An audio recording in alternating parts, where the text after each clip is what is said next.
Candidates ready for the fight. Voices loud, they take the stand. Who will lead the promised land? Promises flying, hearts ignite. Truth and lies will take the mic. The clock is ticking, make your choice. Who you hear, the people's voice. It's in the ballot, it's in your hand. The future's calling, take a stand. One vote, one dream, one destiny. Who will wear the crown in 2025? We'll see. Words are weapons wielded, strong debates get heated. Right or wrong, they paint the town with visions bold. Who will rise, who will fold? Shadows linger, truth will spin. The battle rages from within. One by one they state their case, but only one can win this race. Who will lead this, win this race? It's in the ballot, it's in your hand. The future's calling, take a stand. One vote, one dream, one destiny. Who will wear the crown in 2025? We'll see. We'll see. Promises flying, hearts ignite. Truth and lies will take the mic. The clock is ticking, make your choice. Will you hear the people's voice? It's in the ballot, it's in your hand. The future's calling, take a stand. One vote, one dream, one destiny. Who will wear the crown in 2025? We'll see. Words are weapons wielded, strong debates get heated. Right or wrong, they paint the town with visions bold. Who will rise, who will fold? Shadows linger, truth will spin. The battle rages from within. One by one they state their case, but only one can win this race. Who will lead this, win this race? It's in the ballot, it's in your hand. The future's calling. Everybody, and welcome to tonight's It's in the Ballot show for the Tauranga Constituency Part 2 for the Bay of Plenty Regional Council. These candidates here are vying on why they are going to be standing for trying to get your votes for this upcoming election. But with every election, there's one thing stepping in their way, and that's your vote.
Big round of applause. Okay, so let's kick off with our opening statements from our candidates, and we'll go first with Kate on why you should receive one of those ticks. Kia ora koutou. I'm Kate Graham. I've been living in Tauranga. I was born here and have raised my family here. I really love living in the Bay of Plenty, and I want to be part of ensuring that the things that we really love about Tauranga and the Bay of Plenty are protected and looked after. And those are our beautiful and diverse landscapes and places that we live and work. I have community and governance experience through my roles with conservation organisations. So I'm currently chair of Forest and Bird, and I'm also on the Save the Kiwi board. And I bring a collaborative voice to take part in some really important conversations that are going to happen about the future of local government. Thank you. Okay, next up, Andrew. Good evening. My name's Andrew von Dardelson, and I've been in Tauranga for 37 years. I'm a fifth-term regional councillor, and I've had 31 years in Rotary, I was just told the other day. We did a big planting in the Kay Valley today, funded by the Regional Council to a large extent, and with great turnout. I want you to think strongly before you vote in this election to make sure that whoever you vote for has a strong science-based approach to decision making. Too often we are led by small activist groups that that influence some of our councillors into making what I call irrational decisions. So a good, strong, science-based or data-driven decision-making is really important. We have to listen to our community. I've been very strong in the community for many years, but we've got to be absolutely certain that our governance is really sound. Thank you. Vote Andrew von Dados. Okay, and next up, Mark. Good evening. Thanks for hosting this event this evening. Good to be here, and thanks for the attendees. I'm Mark Wassung. I'm a registered architect, and I've had 30 years experience both in South Africa and New Zealand. The last 10 years here in Tauranga. And what I see are some really big issues ahead of us, like congestion in the city and emissions that need to be controlled. So I'm standing on a very firm platform of trying to change the system here. I'd like to see a multimodal transport network put across the city that's not just ghost buses, that we have smaller shuttles, opportunities to look at train and ferries, and perhaps even trams in the future. So I believe in planning for infrastructure. I believe in stage development, so you can put funding around time frames, and we need a longer 10 to 50-year vision for our beautiful region. Thank you. Okay, and next up, Ash. Good evening, ladies and gentlemen. I'm Ash Hillis, and I'm running for the Regional Council because I believe we have a very real opportunity to lay the right foundations for our region's future. I was raised in Tauranga, went to Aquinas College, and have lived in Matua for the last 7 years. And I feel a strong moral obligation to leave this place better than I found it. I'm firmly opposed to the managed sell down of the port shares because I think that this is a strategic asset that underpins so much of our local economy and so much of our region's future. And if elected, I'll fight to keep it in public hands for as long as it remains equitable. I also believe strongly in accountability and transparency. I think too often decisions are made behind closed doors without genuine community input. And if elected, I'll be a representative who listens, who front foots the difficult conversations, and who puts the best interests of the Bay of Plenty first. Vote for Ash Hillis. Okay, so we're getting off to the next fun part of the show. These are where the box questions are. So each candidate will get to pick out a box number between 1 or 28 on what questions they will be answering. Each candidate is given 2 button cards, metaphorically speaking, and 1 defer card, metaphorically speaking. If a candidate here's another candidate if a candidate wants to answer another candidate's question, they can use their button card and add their answer to the question at the end of the original candidate's answer. And if the question is something they don't want to ask, they can always defer it to one of their fellow candidates. And using our random, list generator, Andrew, you get to pick the first spots. Was it between 1 and 28 or Tahi and Ruatako Mawaru? And you can use both English or Te Reo on the box numbers. No. They could be in the cards could be in any box. So I'll take number 46. Let's take number 12. Number 12. Okay, let's bring up number 12. Okay, we got AA for AA batteries. What is the biggest challenge facing Bay of Plenty Regional Council? Is this for me? Yes. Okay. So actually the biggest problem, and people probably don't realise it, is I'm just having a mental on the judicial. Oh, sorry. Let me just have a check because I've got to get the name right. That's all right.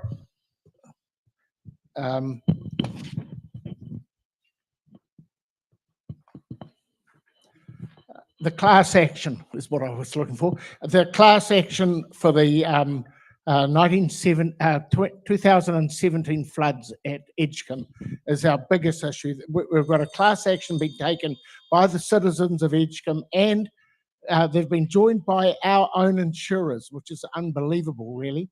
But the liability, potential liability, and we don't believe we have a liability, but the potential is huge if we lost that case. And it highlights the need for central government to take some action in this. But it could be, I think they're claiming $100 million.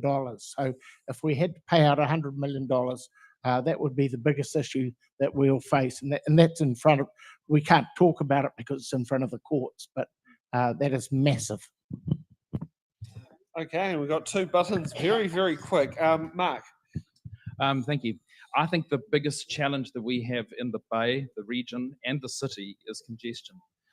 We're absolutely gridlocked. It takes at least half an hour to an hour to get across the city. It's just choking. The whole system is choking.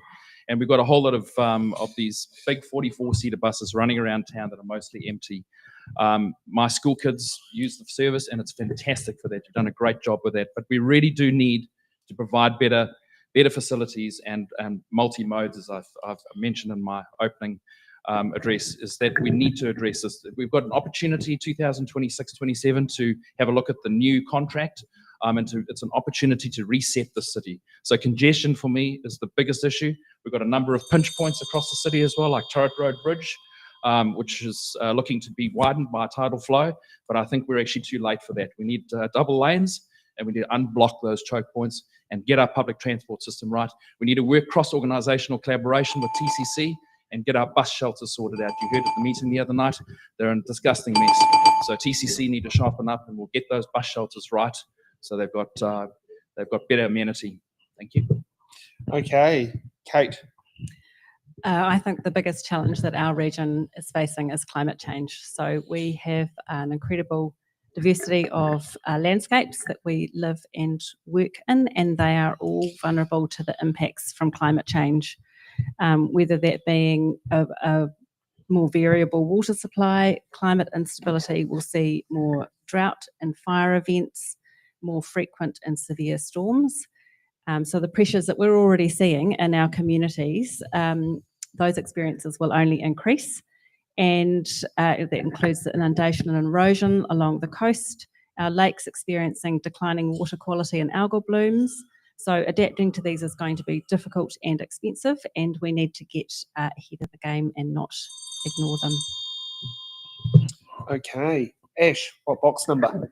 I don't know about you, but I'm feeling 22. Sorry, you know how to keep choosing my birthday.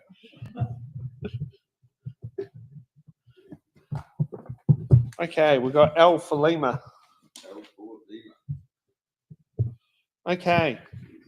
Trust in local government has taken a hit in Tauranga in recent years. How will you ensure transparency in decision making and rebuild confidence between council and the community? This is a brilliant question. Transparency means showing ratepayers exactly where their money is going and why.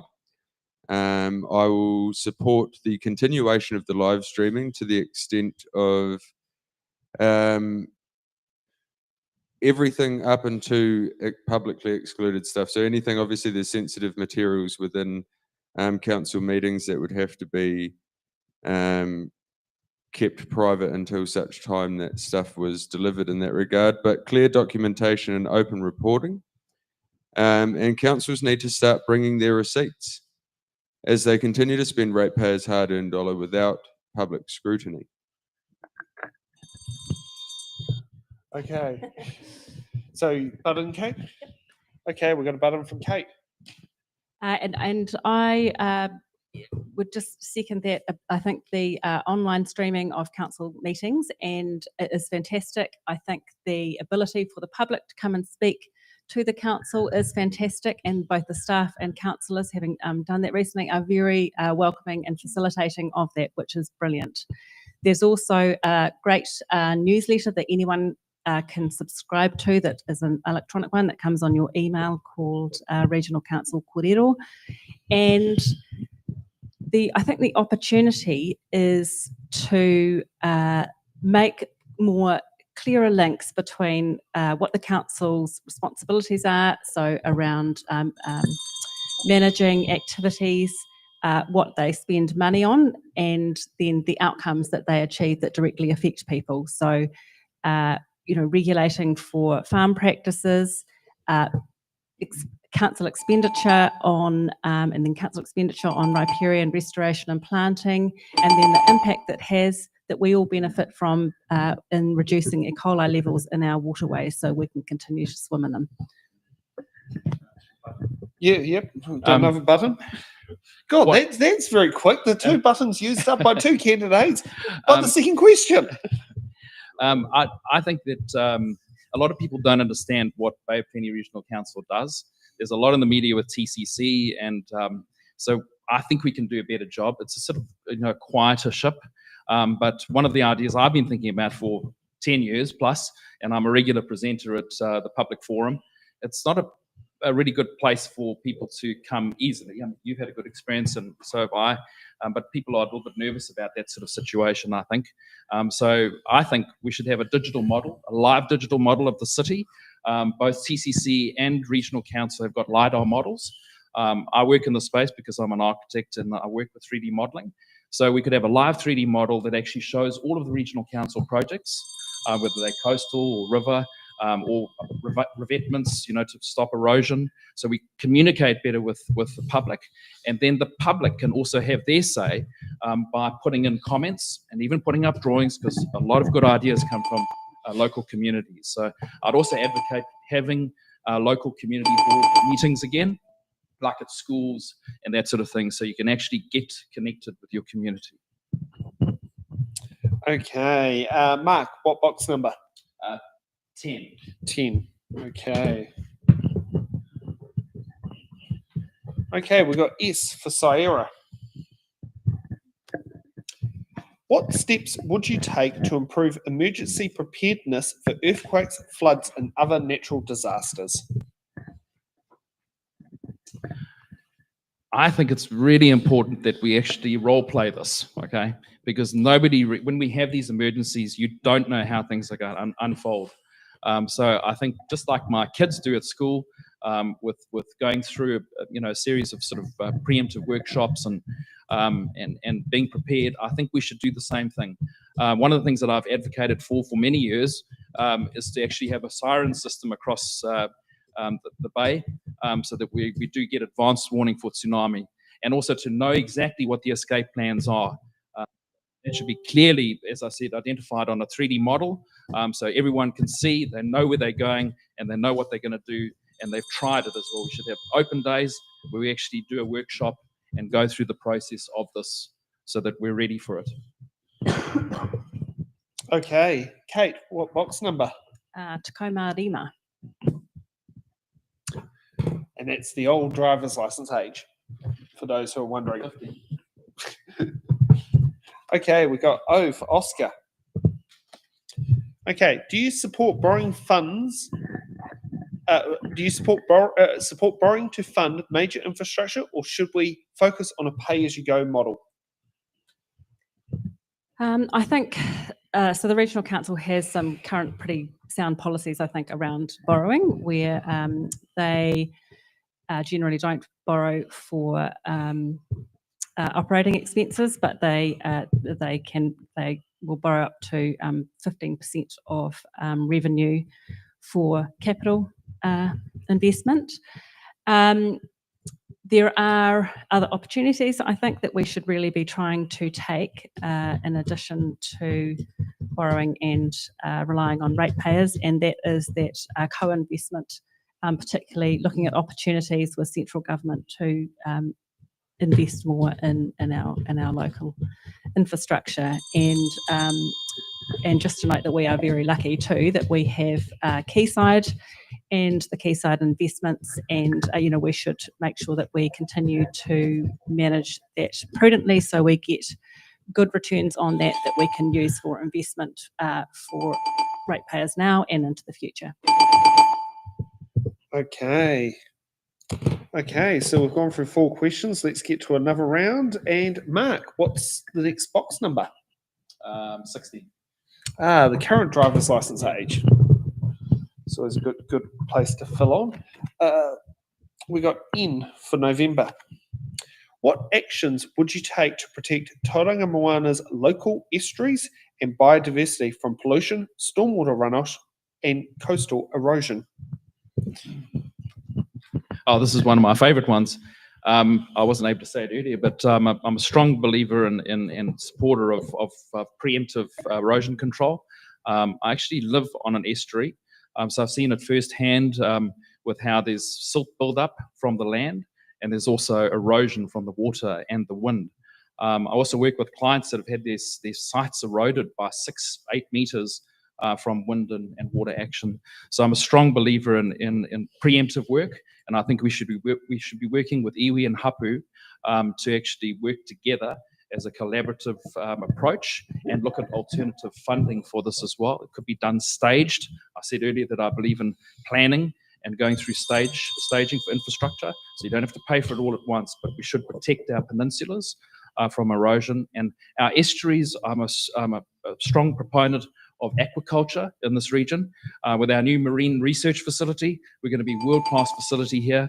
And in my current work, I'm actually working with aquaculture concepts. We could do that in our estuaries and along our coastlines for mussels, flounder, oysters, and mussels. So it could be absolutely fantastic breed basket for us, and also production. I think you're trying to get Shane Jones to sit there and turn up from what you've described just there. Okay, Ash, what?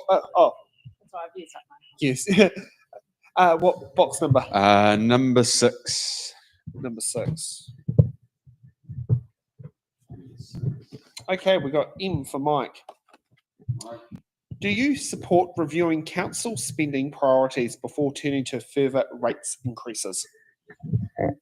Short and sharp time for this one. Yes, absolutely. Reviewing spending priorities should always come before asking ratepayers for more of their money. Okay, we've got a button from Andrew. Yeah, look, what a lot of people don't understand is that Tauranga, the Tauranga residents, they pay a targeted rate for their transport as well as the general rate, and that's the same in Rotorua and the same in Wakatani. There also is targeted rates for water, for river work. And if you add the targeted rate and the general rate together, we had a minus 0.2% rate rise this year, and that's the lowest in New Zealand. And in actual fact, for the last 3 years, we've been the lowest average across all councils across all New Zealand. So I think the council's doing a pretty good job, but there's a lot more room yet for more efficiency and effectiveness. But that's the situation we have at the moment. So that it's not the rates that are an issue. We're very fortunate to have such a huge investment portfolio through Quayside Holdings, which owns 54% of the port. But that aside, we are managing our finances pretty well, but there's still plenty of room for more efficiency and effectiveness. Okay, Kate, what box number? Toru.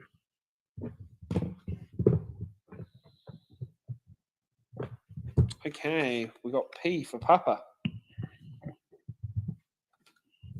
What is your position on water reform and how will you ensure Tauranga's residents have reliable, affordable and safe drinking water? I think the Regional Council has a particular responsibility around water, and that is the consenting side and the land management side. And that has to be done proactively. It is a difficult time, I think, for the council to do that because the changes that have been the review that's going to be occurring under the changes to the freshwater system have been put on hold. So a lot of work that the council has done around that has actually had to be left in abeyance, which is a shame. That's a lot of work and effort gone to waste.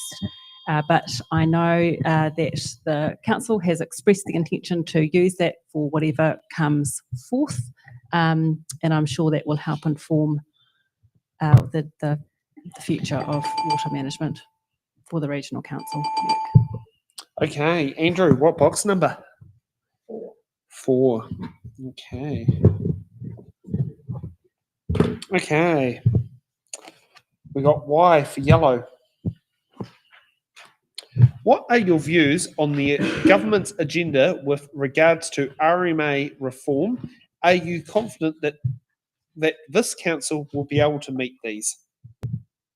Absolutely, but we have to be willing and able to do it. That's the key issue. There's been a paradigm shift with the change of government, and staff and councillors, many of them have not recognised the shift that there is, and we actually have to work with central government if we want to make progress. I chair public transport, and there's a very good example where the government is not funding a lot of what we had planned in our 10-year plan, and so we've had to revisit how we operate our buses. It's not that we're cutting services, we've had to find ways of being more efficient and effectiveness, and that's a good thing. But so that's an example where staff has worked proactively to actually find a way around the limitation in government spending, and that's efficiency and effectiveness. The other thing we need to do, of course, is to manage our I'm losing myself. Managing our finances, so through benchmarking and comparing ourselves to others. And if we can't measure, then we won't be able to manage. So benchmarking is really important to help us in that, and we haven't done. Okay, we've gone through 8 questions now. Ash, what's the next box number? Ooh, no one's done 13 yet, is that? No, they 13. haven't. Is it lucky? Is it unlucky? Well, it depends which culture you belong to. I don't think it was a number on the lotto last night either. Okay, we got D for Delta. How will you strengthen partnership with local iwi to ensure genuine co-governance and uphold te tiriti or waitangi obligations? Ooh, that's a good one. I'll respect all groups and work with all groups to build partnerships that are genuine. But my focus is ensuring decisions are transparent, fair, and deliver real outcomes for the entire community. As a thriving community for all leads to a far more cohesive society. You got a button? Yeah, I'll have another go at this one. What number was it? It is D for Delta. D. So Waitangi, but I do not support Te Tiriti o Waitangi. And my big issue there is the sovereignty issue. It's my belief that the Queen would never have given away sovereignty, and this has become a divisive issue, and we actually have to work collaboratively together. This region has got, I think we've got 260 hapu in the region, 35 different iwi, and we're working really closely together. But there is a real danger with radicalisation in Māoridom that we're going to actually have a divisive, unhealthy state across all of New Zealand, and it's something that we really do actually have to address. Okay, Kate, what box number?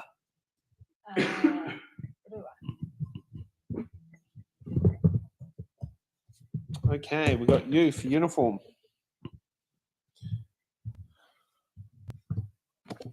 Okay, how will you balance economic growth with the needs to reduce environmental impact from agriculture, forestry, and other industries?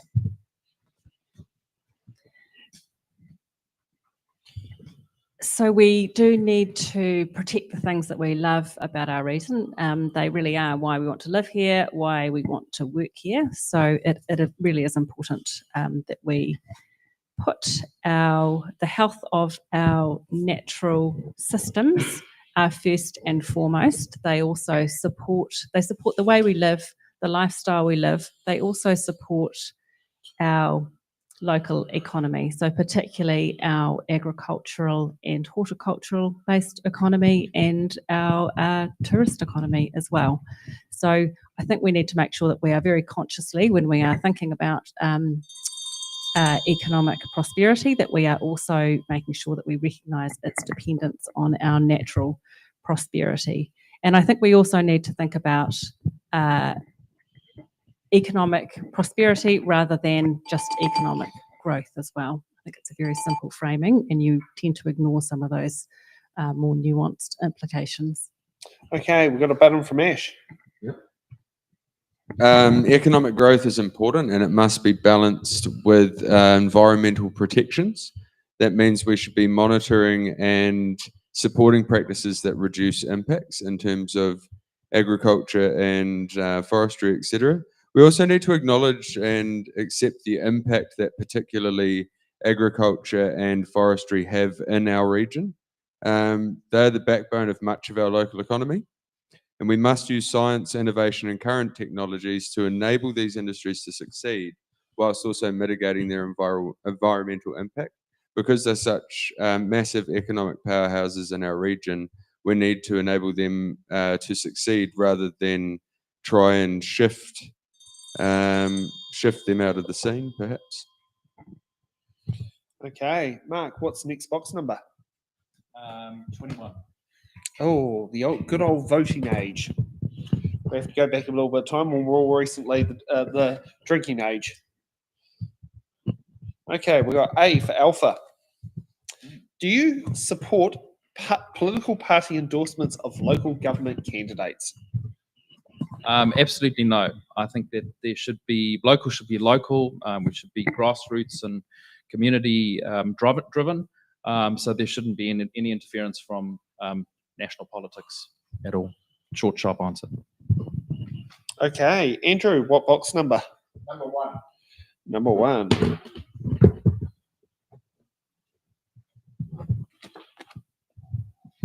Okay, we got V for violin. With the demand for new housing increasing, how will you balance urban growth with protecting green space, waterways, and Tauranga's unique character?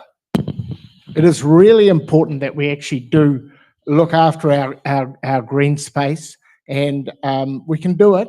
And the best way we can do it is to, rather than go into this urban sprawl, which is very expensive for getting the infrastructure further out of town, we should actually go with a plan which was to intensify the Te Papa Peninsula. Now, it got put on hold with the last government because there was the Housing Corp did some work and said that we have liquefaction in the Te Papa Peninsula and we shouldn't be building up. But that's absolute nonsense. We've been building, we're not talking about going high rise, but along those main corridors like Cameron Road, which we should be building up at least 3 stories along there, so that we can actually, that will give us real value with in public transport, for instance, and take away the need for cars. But intensification should go there first, and then as the city grows, we can expand out into the likes of Tauranga. But the emphasis should be on utilising what we have already got. The accessible properties bought from the last time National was in government, 1,120 state houses, and they were only able to convert 2 and turn 2 into 6, I think it was, 2-story. So you had 6 dwellings rather than 2. We need more of that. They've got the properties. They just were guaranteed last time public financing rates so that they could do it. And that, if we did that, alone got those houses that they bought and got that completed, that would put another 5,500 homes in the central city, and that is much better value than going out into the urban, into the rural subdivision area. Oh, I'm sure we can come to a decision. I'd like to put forward a motion. Can we get someone from the audience to second it? Yeah, Heidi, second it. The motion is to give each candidate an additional button card. All those in favour say aye. All those opposed, the ayes have it. So Mark's got another button. So Andrew, I agree with a lot of what you just said there, and I think that what we should be looking at is connected centres.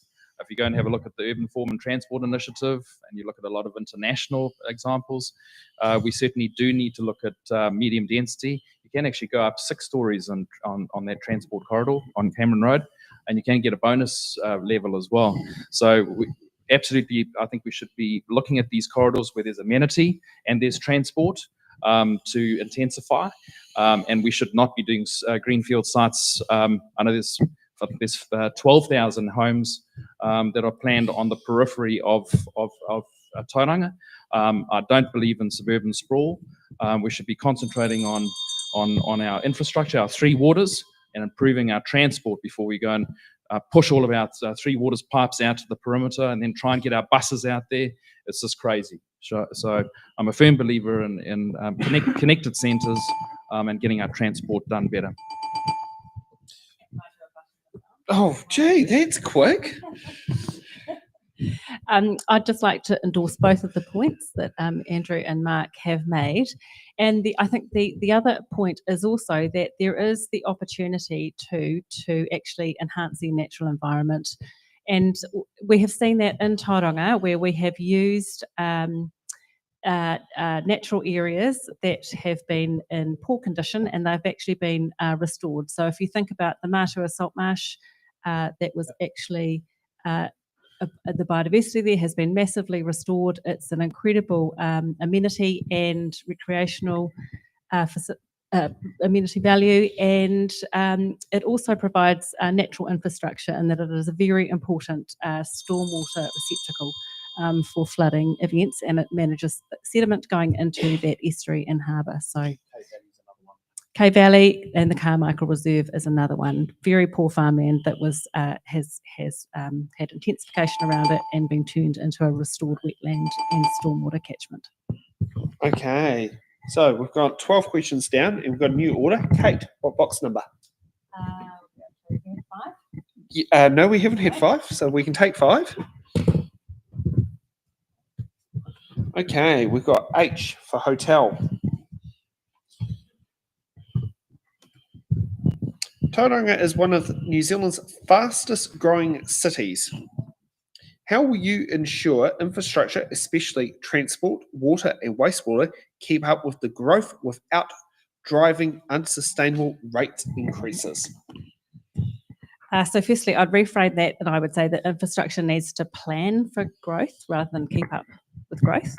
And that it also needs to support climate resilience and low carbon transition.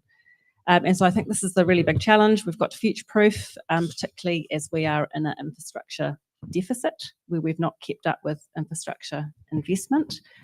And we have to do it in a way that is fair so that we don't overburden our current ratepayers, and at the same time we don't pass on a burden to future ratepayers.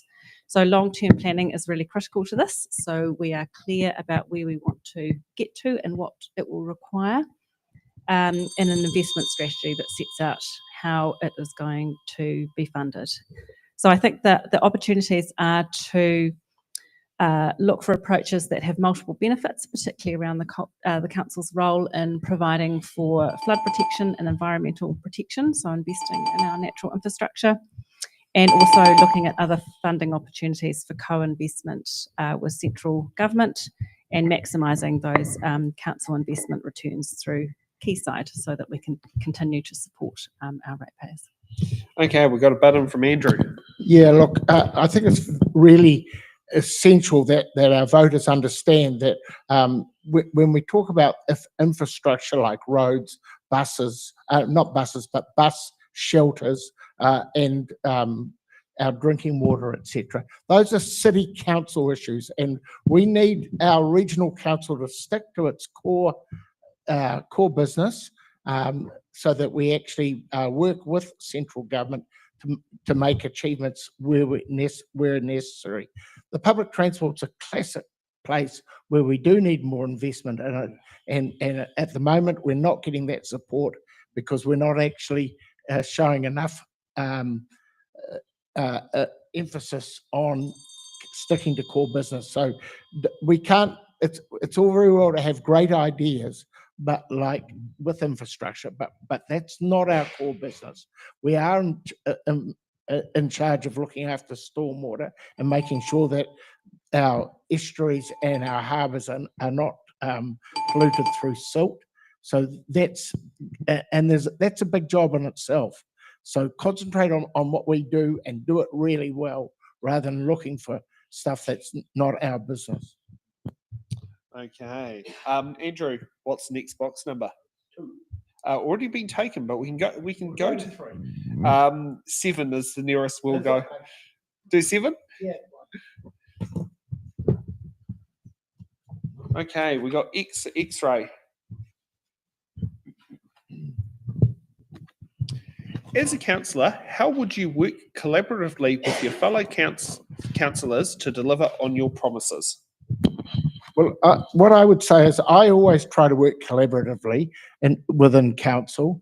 You can't achieve anything if you're not actually working collaboratively. It's all very well to have high ideals and stand up, but if you want to make change, you have to take people with you. And I think there's an onus here on our voters to actually ensure that they only vote for people who actually can work collaboratively and who have strong governance and as I said earlier, science-based decision making is core to that. We've got to get rid of the fluffy stuff and concentrate and work really hard on core business. Okay. Yeah, button from Ash. Okay, collaboration means listening to others and working constructively and focusing on shared goals. I would strongly advocate to my colleagues using data and reason to show them why these things would result in best outcomes for our residents and ratepayers. Following this, any other elected members would have to use their own reason, intellect, and conscience to guide them through their decision making. And ultimately, they would be accountable to the ratepayer, if not immediately, then in the 3 years that follow. Okay. Following fits in the ballot traditions with buttons, what's the next box number, Ash? What's your next available number? Lowest. Oh, it'll be Wadu. Okay, perfect. Thank you very much. No problem. Okay, we got R for, was it railway lines, since there's a few of them around here. What role should regional council play in addressing issues such as retail crime, community safety, and access to community facilities? So the regional council should play a supporting role in community safety by funding partnerships and ensuring that public facilities and spaces are well designed, accessible and safe, for example, through good lighting. Strong, cohesive communities with access to opportunities are less likely to experience retail crime and antisocial behaviour. When the local economy is thriving, we see time and time again, people are more often engaged in productive paid work, countering the drivers of these antisocial issues in retail crime. Okay, so we've done 16 questions. Let's get a new list order. Mark, what box number? 28. Yes, we can do 28. Yes. Okay, we've got B for Bravo. How would you stand up for your community's interests if it differs from your own position? I would be happy to do that. In my work as an architect, I have to work with many people right across the board, from councils to my clients and builders, engineers. So I'm used to working in a team environment and working with multiple players, and taking on different points of view, and things are always changing. So I'm very collaborative. I'm a good listener. I'm an avid reader. And I like to communicate. I'm a good communicator. So I would absolutely take on their point of view and try and put that forward. So I would be a voice. Okay. Ash, what box number? Ooh, have you got 26? Yes, we do. Thank you, 26 for me. I don't know. Oh, how I dream of being 26 again. I know that feeling. Unfortunately, 8 years since that was the case for me. Okay, we got G for golf. How would you ensure greater transparency in decision making and rebuild public trust in processes?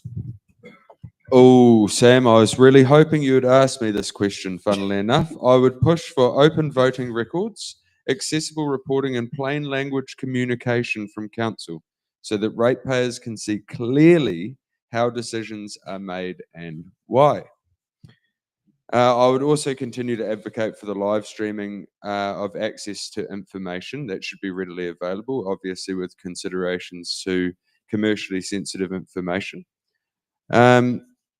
And information that should be available to the public, not through OIA requests and privacy requests, is constantly hidden behind the iron curtain of OIA and privacy requests. So I'd like to see a streamlining of that, so that residents and ratepayers can have better access to information that pertains to the spending of their own money. Okay. Kate, what box number? Unfortunately, yes, we can do 23. Yeah, no, someone knew my birthday number. Okay, we got T for Tauranga. How would you balance long-term asset renewal, e.g. transport, flood protection, with keeping rates manageable?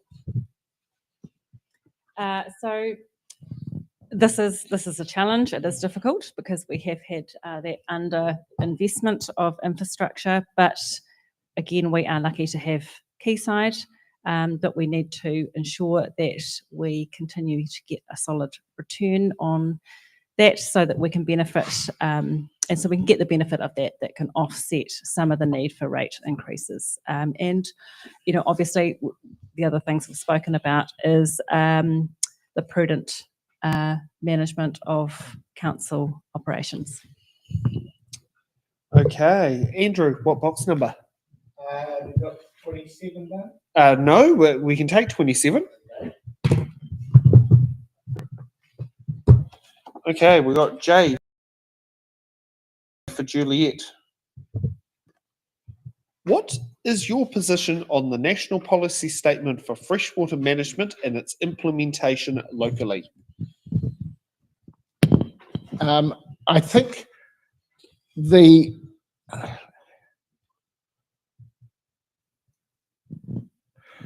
is not just a farmer issue.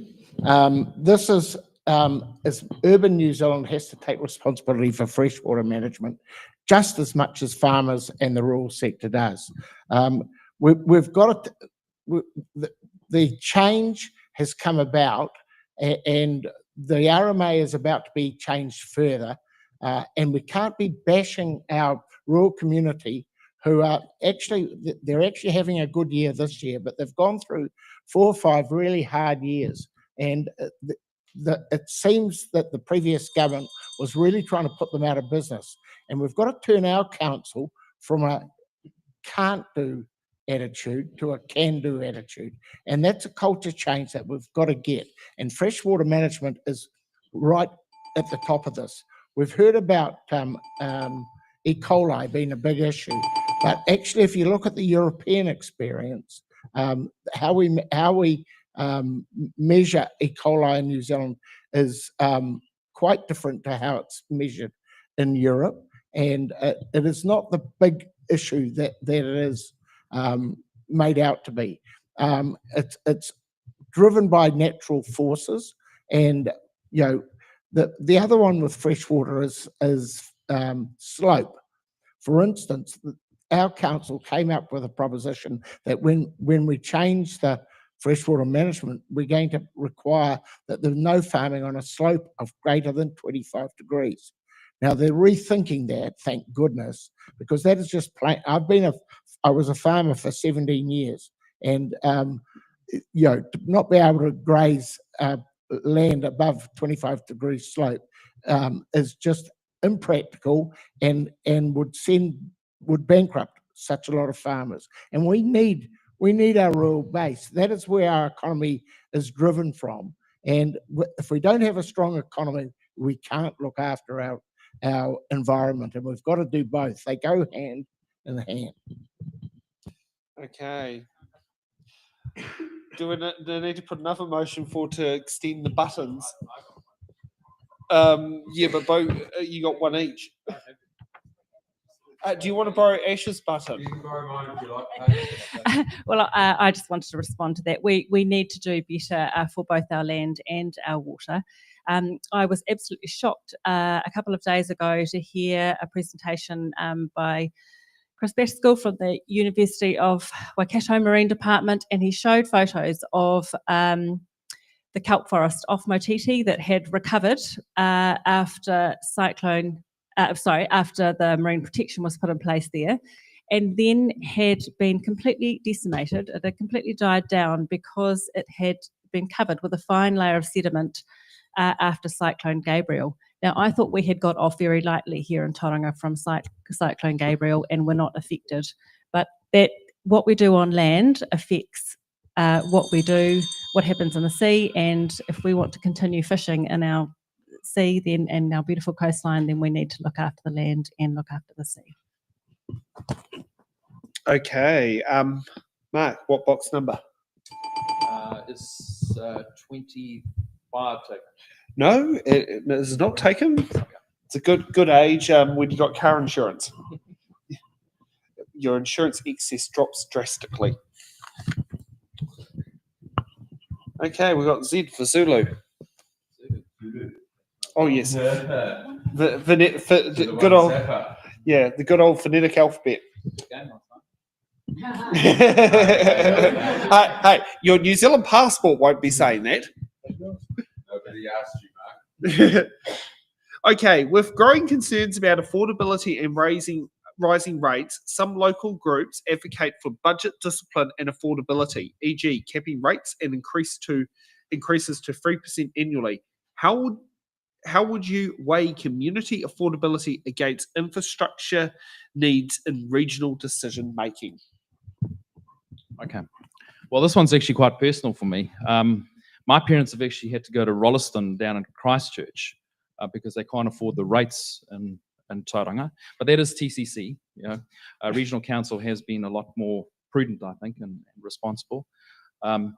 But I think we should be working very hard, all of us, to keep those rates down to aligned with inflation or nearby it, and that should be a priority. We should not be as irresponsible as TCC. I'm sorry to say, I've been watching it. Everyone else is, if you've taken any interest, there's huge expenditure, up to potentially $4 billion in the city. So my poor kids are going to have to pay for that drunken sailor spending. So I'm a huge advocate of prudent fiscal approach to things, and we need to really be on this, all of us across this Bay Plenty Regional Council. I know Quayside plays a very important role in sort of stabilising this and containing it, but if there's talk about selling the shares, then that's going to be gone. So we need to protect that too. Okay, Ash, what box number? What have you got left available, Sam? 11, 14, 17, 18, 9, 20. I'll go for 9. 9, please. 9. Number 9. 9. You've lost your bingo caller this year. Oh, yes, but I mean, remember, how many hits in the ballot shows have I done so far? Yes, fair enough. Yeah, so I've still got to drive to Whakatane after tonight to get to bed. There you go. Okay, so we got W for Whakatane. W for Whakatane.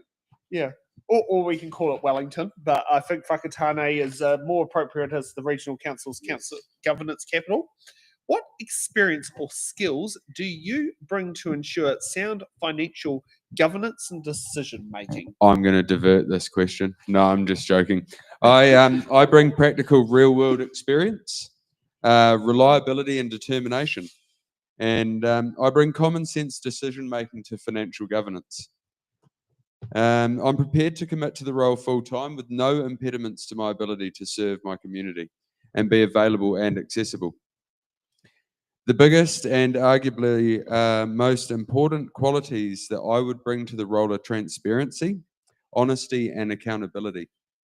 It's a little bit sort of a tangent, a little bit of a sidetrack, but I've still got 24 seconds, so I might as well. I'd like to see a return of the town hall model where elected members are able, when applicable, to stand before their residents and ratepayers and be accountable for the decisions that they're making, and have those things scrutinised and answer in real time as to why decisions are being made in particular ways.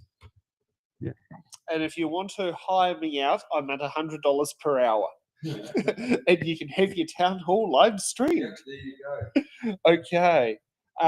Andrew, what box number? I think you had 17 Yes, we do have the age of joining the military. So, yes, we can do that. Or a Steve in that song. 17. Ooh, finding out all sorts of fun things. Okay. We got E for the East Coast Main Trunk Line, which runs right through the middle of Tauranga and carries, it's the second busiest freight line in New Zealand for railway. How would you reduce rates without cutting vital services? Well, we have really low rates right now. I've told you about that already. But if we're going to keep our rates down, we actually have to increase efficiency and effectiveness. And again, public transport is where has been the heavy lifter in the last year on this, only because central government would not fund what the futuristic program we had. But I think we were probably pretty ambitious before. If we look at public transport overall, we went from 44 million a couple of years ago, and we were heading to 60 million this year and 100 million at the end of the 10-year plan. That's not fundable because our partner central government aren't going to do that, so we've cut back. So we've actually going to, in this current year, spend instead of 60 million, it's back to about 53 million. So there's some big savings that we can do, and we'll pass those on to the ratepayer. Because of the work that Tauranga City's doing with the Cameron Road Stage 2 and the Turret Road redo, the widening of that, we're going to have some big congestion going forward. So we have to be cognizant that public transport patronage numbers, which I've seen grow from 300,000 a year to 3.4 million a year across the region. So they've grown very well, but I think we could be in a bit of a strife in the next year or two whenever these major roading projects in Tauranga happen. So at least we will, because there's a targeted rate, we've built a nest egg that we have to spend it on transport or give it back to the ratepayer. So in this case, I think we're in pretty good stead that we won't be needing any rate increases next year. And thank goodness I'm not Jerry Brownlee, because he would have told you your time has expired. Okay, Ash, what box number? Oh, one more time on what's available and remaining. 24, 20, 19, 18, 14, or 11? Let's go 18 going then. It So was the a great current time. voting age. Okay, we got C for Charlie. How would you stand for your community at the council table on issues where the council is not in support of them? Well, I think even if the council leans one way, it's important to stand up and make the case for the community anyway, to ensure that their concerns are heard and properly debated before decisions are finalised. Even if it's going to swing one way and your community or those you've spoken to feel the other, it is still important to voice these opinions so that they feel involved in the democratic process as well. It's also about engaging with fellow elected members to express and advocate for your community's concerns. I think it's the role of an elected member to bring the community along with you for decisions, and also to advocate to your colleagues for the best interest of your community as well, if you think that what they're advocating for is not in the best interest or the best outcomes for your community. Okay, Mark, what box number? I think it was 24 there. Yes, 24 is still there. The age that you no longer need parental income on your student allowance. Okay. Not sure how you're going to take this one. We've got AB for the All Blacks. Don't say it, Mark. Just remember what your Kiwi passport says. Is it fair to say that the Bay of Plenty Regional Council has deviated away from providing core services to the community? Let's say that again. Is it fair to say that the Bay of Plenty Regional Council has deviated away from providing core services to the community? No, absolutely not. I think they do a fantastic job. So in land, water, air, and transport can be done better. That's my big push. But I think they provide a great service to the region. And as I alluded to earlier, there's no scandals. It seems to just run like a smooth shop. So I'm hoping to get in there, though, and really get the transport system rejigged and reset. Okay, and Kate, what box number? 11, I think. Yes, 11's available. Okay, we've got I for India. Okay, how can the council contribute to civil defence and emergency management in our area?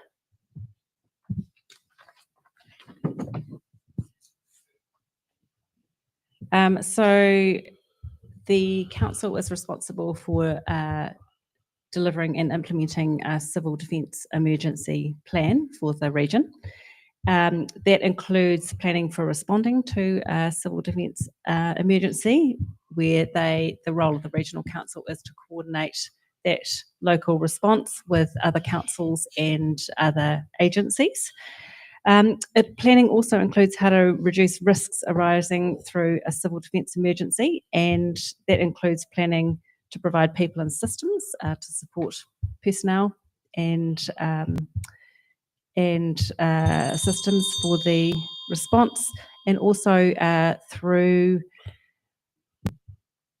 reducing risks through that land use planning. So this is particularly important, I think, with climate change and the which we know we're going to get more and more extreme storms, flooding, drought, fire events.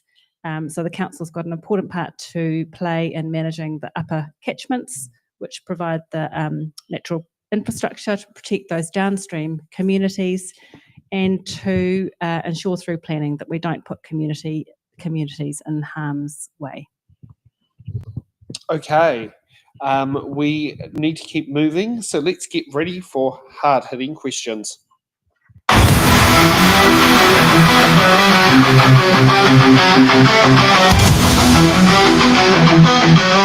Hard-hitting questions. We're not gonna make it funny. What does a question? Because every candidate has to answer the hard-hitting questions.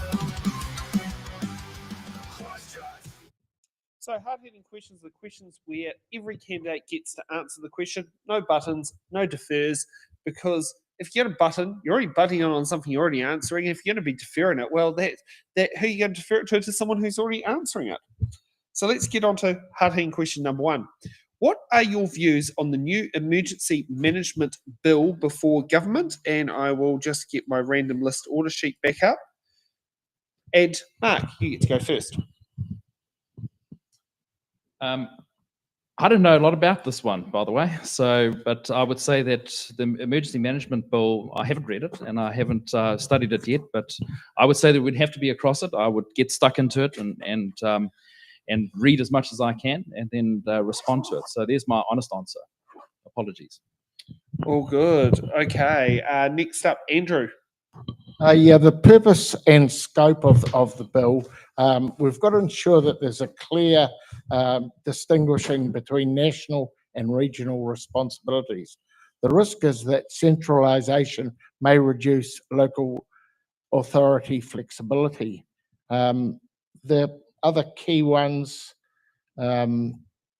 we've got to ensure that there's no risk of confusion between, I've done that one, sorry, go to funding and resources. We need to clarify the cost sharing between local and central government. The bill, it doesn't seem to lay it out at all clearly, and we've got to ensure that councils aren't left with unfunded mandates. This is a big problem with local government. Government, it changes the rules and gives us more responsibilities, but it doesn't come with added funding, and ratepayers take the brunt of that, and government wonders why we have big rate increases. It's the funding model is basically broken and it needs changing, and I don't think this bill has really addressed that issue clearly enough, because it looks to me as if there's still going to be the ability to pass the buck as far as the funding goes. Okay. Ash. Yeah, I agree with a lot of the sentiment that my esteemed colleague to the left there, Andrew, has said. I support strengthening emergency management, of course, and putting more control back in the community's hands. But the issue is, where does the funding come from? And having had a bit of a glaze over the bill, it doesn't seem to provide for the funding. So once again, it's a plan without a budget. And what was said the other day at another meeting, a plan without a budget is nothing but a dream. Yeah, like I say, I mean, I'm all for giving back a bit of grassroots coordination and control to the communities that it's most affected by, and that know best how to plan for it. But it's just important that we establish how this is going to be funded. Okay. Kate. Yeah, well, I support the objectives of the bill, which were to really clarify the roles of the national, local, and regional agencies and levels, and the aim to see better collaboration.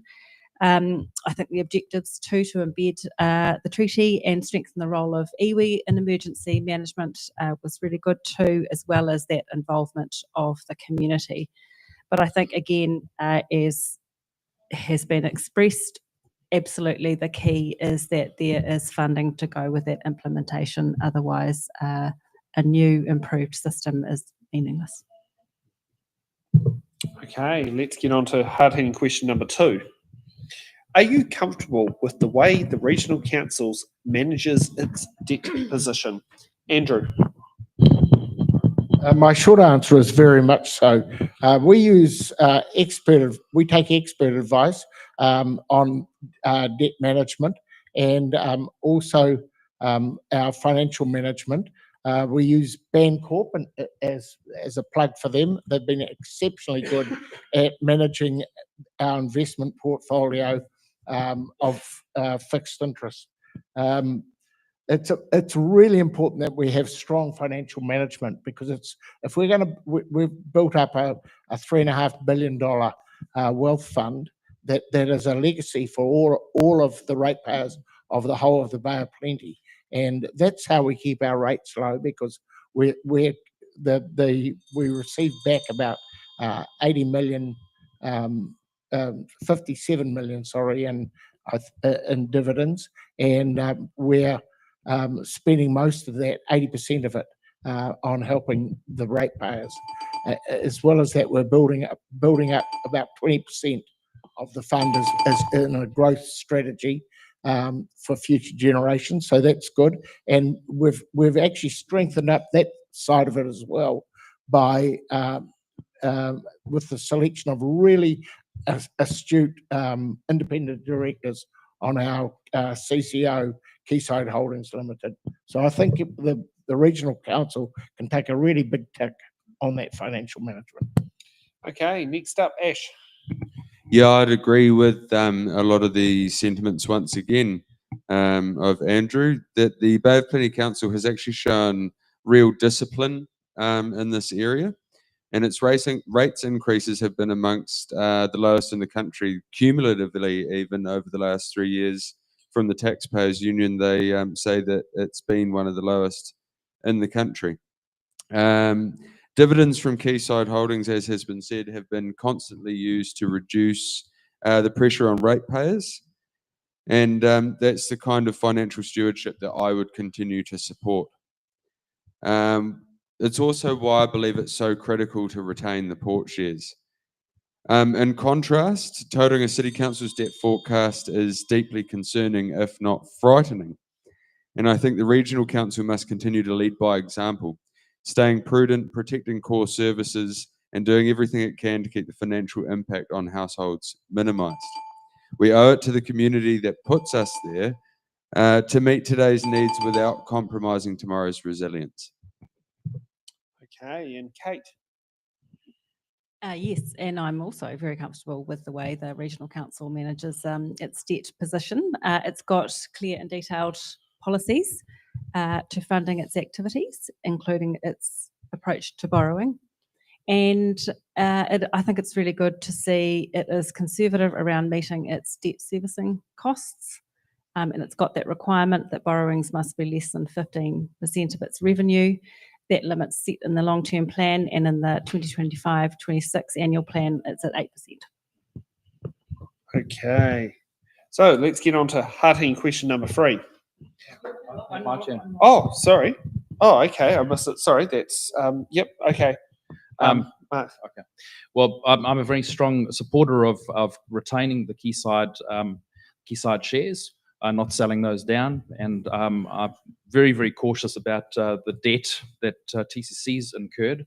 I think the current tally is 3.92 billion, close to 4 billion, and that's just rocketed over the last few years. So I hope they haven't got their eye on the Bay of Plenty Regional Council and Quayside. So I'm a strong advocate for non-amalgamation, and that the Bay of Plenty Regional Council has been prudent and should stay that and independent. Okay, now we'll get on to hard-hitting question number 3.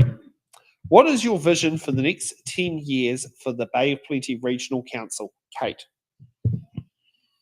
Well, I guess my vision for the region is flourishing forests full of birds, clean waterways, vibrant seas full of marine life, supporting communities that are connected, engaged, employed, healthy and safe, with the best regional multimodal system.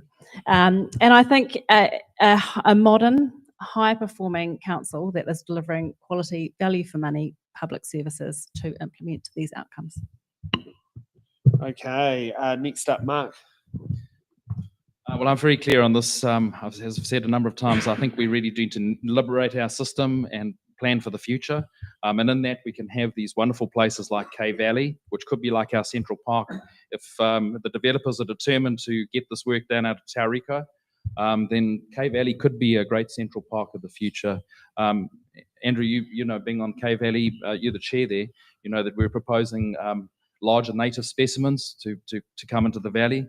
I've been part of the Rotary planting as well at times, but I think we could really turn that into a massive Central Park and then connect all the way up into our hinterland through green spaces all the way up to Manawa, and then come all the way back down to the water as well, and link that with safe and separate cycleways and walkways, and then have those connected centres with a multimodal transport network and aquaculture in our estuaries, and also use Ranguru as an offset from our port so we can get methyl bromide, a fumigation away from our port and clean up our air, so it's not going over Blake Park and the marae, and then get modal shift going as well from road to rail, so we can take 1,000 trucks off the road per week by doing modal shift. Okay, Andrew. Yeah, I'll be a little bit controversial here. While just got to continue on with improving our environment and improving our standard of living for all New Zealanders, the Bay of Plenty is just a magical place to live, and we can't lose that. But where I want to be controversial is I think that there is room to actually look at form and function of our regional councils. I know central government has said they're going to do that, but how it's going to be done is important. And I'm one that believes we shouldn't be precious about our regional council. We can actually protect our investments in Quayside and the port, with even if we go to a unitary model. And I would recommend that we actually look at 3 unitaries within the Bay of Plenty, one Tauranga and Western Bay, and then you've got the regional council, because they're working really well together now in public transport and transport in general, but they weren't 2 years. 2 years into the commissioner's been there, it was an absolute mess. And I talked to Anne Tolley, who was the chair of the commissioners, and we set up a joint transport subcommittee, and what we were after was having a tight little small committee of 2 councillors and 2 commissioners only, and getting our staff to work together rather than in silos. And that has been really successful with Tauranga City. Unfortunately, that group is now expanded, and people are wanting to put a 3rd person on each, and it just it's a problem. But it proves that we can work together. And I think if we had a unitary for the Western Bay, and I would advocate for Rotorua that they link in with Taupo and Karau, and that would be a geothermal area. So there's some real good synergies there. And then in the east, which is the problem child for us, if they linked up with Gisborne, which is a unitary already, I think it could work. Now, I've heard on the campaign trail, some of our people say, "Oh, Auckland's been a bloody disaster, and we shouldn't even look at it." But we're not Auckland. We're nothing like the size of Auckland. The region is 360,000 people versus 1.7 million. So we don't have to have these big, grand unitary of the whole of the whole region. We can break it down, and it could be very successful in my view if it's done right. It's got to be done right. Okay, and Ash. Hard to follow that monolithic moment. Ladies and gentlemen, do not be disillusioned for a moment that unifying or unitary councils will be a wave of the magic wand and will reduce the cost or inflated bureaucracy that we currently see amongst councils. And do not conflate too for a moment the success of cross-collaboration between councils with strong support for a unitary model. Over the next 10 years, firstly of all, I would like to see the Bay of Plenty Regional Council continue to exist. I would like to see the council known for strong, affordable infrastructure, a protected natural environment, and a culture of transparency and trust. That means a council focused on core services that responds and listens to its community and is accountable to the people who put it there. I want to see our public transport system truly fit for purpose, with the regional council taking responsibility not just for services but for the infrastructure too, so we stop the disconnect between planning and delivery. I want to see real action on the air quality at the Mount. Enough of the dust, enough of the methyl bromide, and enough of the people at Whareroa Papakainga getting sick, breathing terrible air. Vote for Ash Hillis. Okay, it's that time of the night. Let's get to closing statements. Andrew, you get to go first. Why you should receive one of the ticks to be the Tauranga, was it constituency?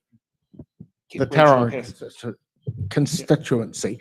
Yes, so look, I'm asking you to vote for me. I've been there for a long time, and you'd say, well, why do you want to stand again? And what I would say, it's a job unfinished. I've been chaired public transport for many of the years that I've been on council, and it is a problem child. There's no two ways about that. Chairman Leader, this training asked me if I wanted to change, and I said, I'm not giving up on public transport. I say I have a vision, and the vision is for small electric buses or vans going around the suburbs, like we've got the on-demand service, but it might not be on demand, and then linking with an orbiter service to complete it. But get rid of these big buses. We were mandated, we had to have big buses before in the last 9-year contract. That was mandated by central government. That's ridiculous. We don't need big gas guzzling buses, but we do want new buses, and we can get electric buses for the same price today as a diesel bus. So let's get that going. Vote for me. I believe in strong governance, and I've got the education and acumen to do the job and do it well. Vote Von Dardelson. Okay, next up, Ash. Ladies and gentlemen, I implore you to vote for people who pick data, science, and knowledge over ideologies. I don't come to you with a long list of titles, nor a pretentious following of acronyms after my name. I come as someone who has lived here, worked here, and struggled here, and who knows the value of determination and honesty. And what I have to offer is grit, energy, and an enduring commitment to this region, to represent you with integrity, transparency, and for as long as you ask of me. So I ask for your support today, ladies and gentlemen, not just for me, but for a vision of the Bay that is stronger, healthier, more livable, and that we are truly proud to pass on to the next generation. Vote for me, vote 1 Ash Hillis. Okay, Kate. Kia ora. I offer a fresh perspective and collaborative voice in some really challenging conversations that need to occur within local government and with central government. I think there are real opportunities to make positive changes for our community and for our region. And I would look forward to the opportunity to represent the community on the Regional Council, which has a really important role to play. So vote Kate Graham. Okay, Mark. I want to just share a quick story. My last couple of governance roles have been on Mangatapu School Board and also the Tauranga Art Gallery and the Hamilton River Plan 3 there. And I think strong governance, good ideas and innovation, and working as a team can really get things done. So for instance, the Hamilton River Plan, we worked in a group of 12 plus the community, and we turned Hamilton towards the river so the developers and all the business owners could then engage with the river. And now the theatre is being built there as well. So this work that I did 12 years ago, just recently I've managed to achieve 14 projects through Mangatapu School Board, from solar panels to a new crossing to a bike track.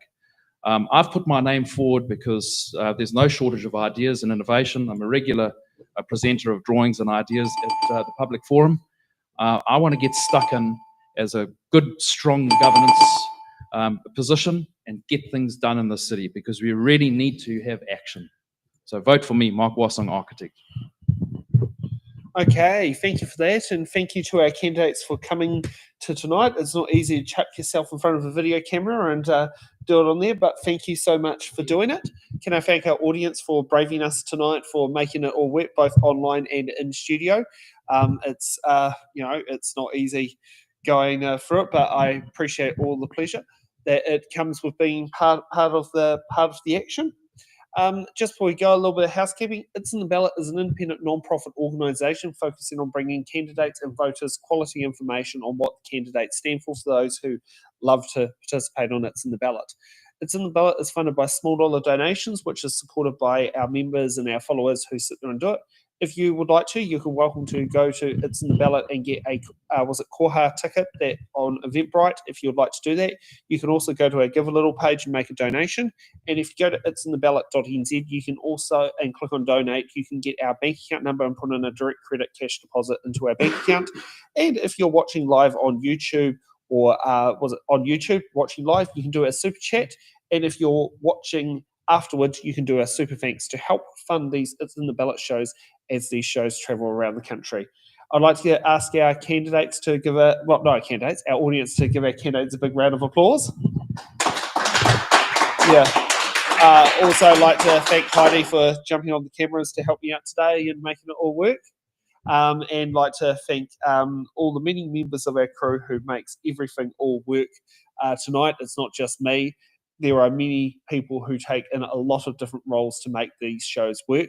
We'll be tomorrow having a couple of remote shows for Waipa District Council, and then on Tuesday we're going to go to this lovely place called Murupara. Yeah. Thank you, Sam, and thank you to It's in the Ballot. Yes. Yeah. Yeah. All good. Okay. Have a good evening.